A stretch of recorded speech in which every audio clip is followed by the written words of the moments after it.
Because if we take a careful look at the problems that we are facing now across the globe, many parents are not fit to be parents. Really, many people have married and they still have a lot of rectification, and suddenly they have children. They themselves, who need to guide the children, need guidance. That is what we are faced with nowadays. You have parents who have suddenly become parents, but they don't know what parenthood is all about. Because the responsibility that comes with a child is very great, and they think it's a joke. And in order to address this, we need to go a little bit deeper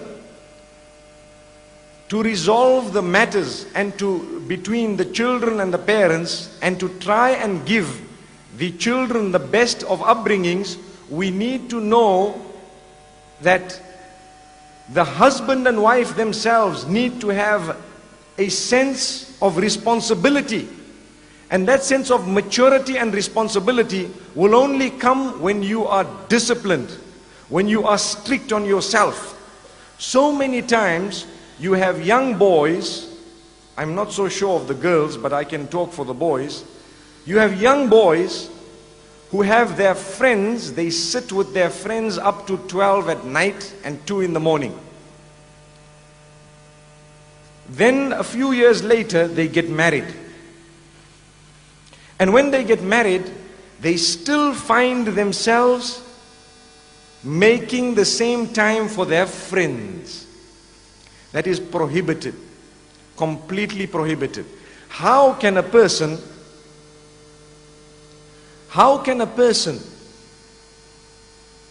who has now taken somebody's daughter still give preference to his friends over his own wife? And this is a sickness that many people are guilty of. The time that you spend with your spouse is an act of worship in Islam. The time that you spend with your family members is an act of worship in Islam. So many people give preference to their businesses over their family members. Many people just sit and give preference to a newspaper over their family members. It's a fact. The man comes home from work, he is tired, he does not speak to anyone, he sits down, he wants to eat his food, he has a temper, and next thing he is busy reading the paper, or he literally plants himself in front of the television and he is watching television until late hours, then he switches it off and goes to sleep. He hasn't spoken to his wife, he hasn't spoken to his children. If any one of us here are guilty of that, today is the day you are being told directly that that is a major sin. Major sin. How can you give preference to a television over real people? Real people. Another problem is also the internet. Many people give preference to the internet and spend hours every day until 2 and 3 in the morning laughing and joking with a screen. If you want them to laugh, really, you've got to put a screen in front of them. They will see what is known as emoticons. You know what is an emoticon? Those small little faces that you have on the screen. Small cartoon style faces. They look at someone who sent them an emoticon and they laugh. But if you talk to them, they will look at you and say, "Hey, I'm busy." And I want to give you an example of a very good friend of mine, one of my best friends. Very, very highly educated. And he was so intelligent, he had 13 A's at O level and 4 A's at A level. He was given a scholarship at the University of Oxford.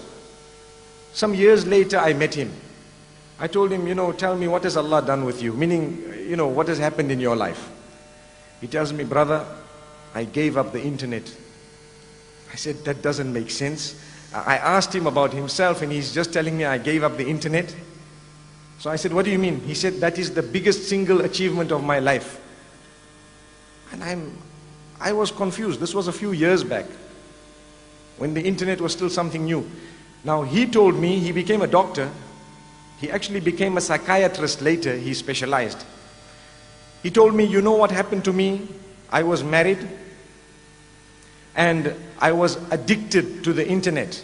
And I was sitting with the internet every day, every single day for 6 to 7 hours. And I became a person whose social life was the net. All my friends were on the internet. All the people I spoke to were on the internet. I ate, and mostly I even asked for the plate of food to come in front of the screen. So I would eat whilst I'm busy typing, whilst I'm busy looking, and so on.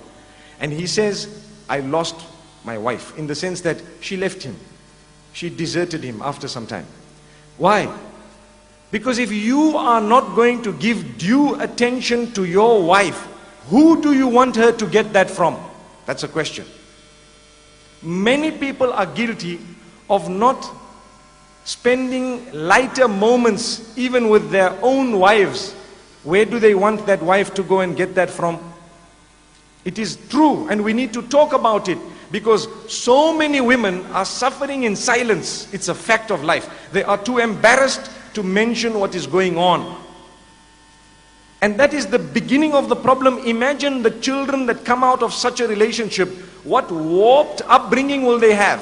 What type of a relation will there be between parent and child when the parent-parent relation is non-existent?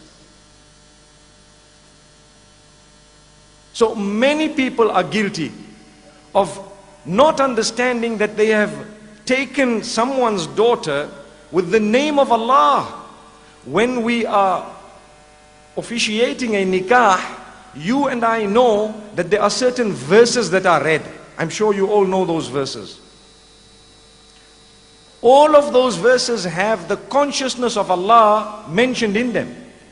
And I feel, and let's listen to this very carefully, that the most important verse is the third verse that is read. يا أيها الذين آمنوا اتقوا الله وقولوا قولا سديدا.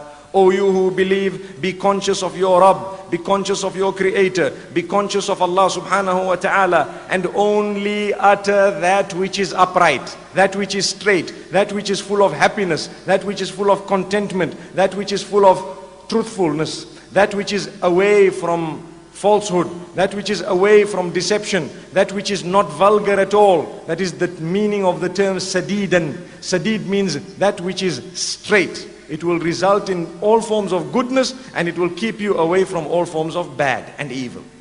Why is this verse repeated when we are getting married? Can I inform you of one of the reasons?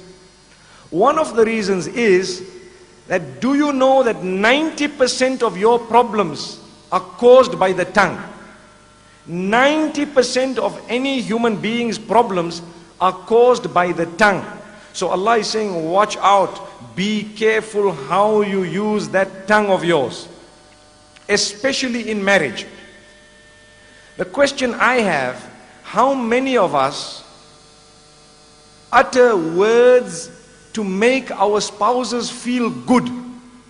How many of us utter words to put a smile on the faces of our spouses on a daily basis? I think a lot of us are guilty of never doing that, or doing it very little.